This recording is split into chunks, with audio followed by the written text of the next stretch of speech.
जय श्री कृष्ण। कभी कभी कोई शुभ जीव अचानक से घर में आकर मानो हमें शुभ सूचना की चिट्ठी देने आता है। नेवला, उल्लू, मोर, छिपकली और भी कई ऐसे जीव हैं जिनका घर में आना शुभ होता है, लेकिन इनमें एक नाम हम भूल गए, वह है गिलहरी। नन्ही छोटी सी प्यारी सी गिलहरी घर के बाहर पेड़ों पर, गार्डन में भले ही अटखेलियां करती दिखे, लेकिन सामान्यतया यह घरों में नहीं आती है, और जब अपनी इच्छा से यह घर में आती है तो घर में नई खुशियों को लेकर आती है। ध्यान रखिए, मैंने एक शब्द बोला है कि अपनी इच्छा से। यदि हम इसे पालते हैं या भोजन देकर स्वयं भीतर बुलाते हैं तो इससे हमें हमारे घर की सकारात्मक ऊर्जा का पता तो लगता है, लेकिन यह जब स्वयं ही आराम से घर में टहलती दिखे, घर की रसोई में आकर भोजन करती दिखे, या फिर घर में यूं ही घूमती नजर आए तो समझ जाइए कि खुशियों का लेटर आ गया है।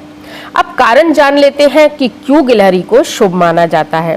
तो इसके पीछे कथा आती है कि त्रेता में जब भगवान राम वनवास को गए, तब कहते हैं कि चलते समय एक बार प्रभु का पैर गिलहरी के ऊपर पड़ गया। गिलहरी का शरीर पूरी तरह जख्मी हो गया, लेकिन उसने बिल्कुल आवाज नहीं की। तब भगवान दया में भरकर गिलहरी से कहने लगे, तुमने इतना दर्द सहा लेकिन आवाज तक न की। तब गिलहरी ने कहा, प्रभु आपके कोमल पैर इस कठोर व कांटों से भरी जमीन पर चलकर लहूलुहान हो चुके हैं। मेरा यह आपका दिया हुआ शरीर जो कि अत्यंत कोमल है, यदि पल भर भी आपके काम आ सके तो मैं धन्य हो जाऊंगी। यह कहकर गिलहरी प्राण त्यागने लगी। तो प्रभु श्री राम ने अपना हाथ गिलहरी के ऊपर घुमाया। जैसे ही प्रभु श्री राम ने अपनी 3 उंगलियां गिलहरी के ऊपर घुमाई, तैसे ही गिलहरी पुनर्जीवित एवं स्वस्थ हो गई। छोटे शरीर के कारण प्रभु श्री राम की 3 अंगुलियों की छाप सदा के लिए गिलहरी के शरीर पर लग गई। तभी से गिलहरी के ऊपर जो 3 रेखाएं होती हैं, उन्हें श्री राम, श्री लक्ष्मण जी तथा सीता का स्वरूप माना जाता है। दूसरी कथा सेतु निर्माण के समय की है, जब गिलहरियां भी थोड़ी थोड़ी मिट्टी या छोटे छोटे पत्थर लाकर बानरों द्वारा इकट्ठे किए गए पत्थरों के खाली स्थान को भरकर सेतु निर्माण में अपना योगदान दे रही थीं। इस बात पर प्रभु श्री राम की नजर थी, लेकिन गिलहरियां चूंकि चंचल होती हैं तो वे बार बार काम करते हुए बंदर व भालुओं के पैरों में आ रही थी। इससे परेशान होकर एक बानर ने गुस्से में गिलहरी को हवा में फेंक दिया। वह गिलहरी सीधे जाकर श्री राम के हाथों में गिरी।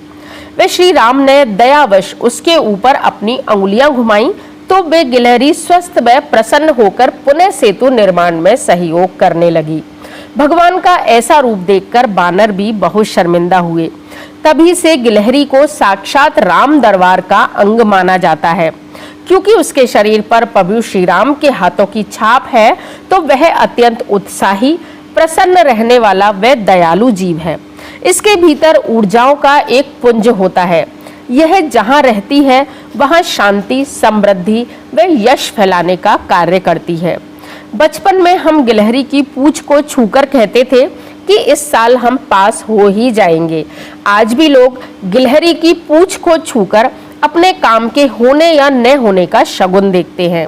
ऐसा कहते हैं कि यदि गिलहरी अपनी पूंछ को छूने दे तो आपकी मनोकामना अवश्य ही पूरी होती है।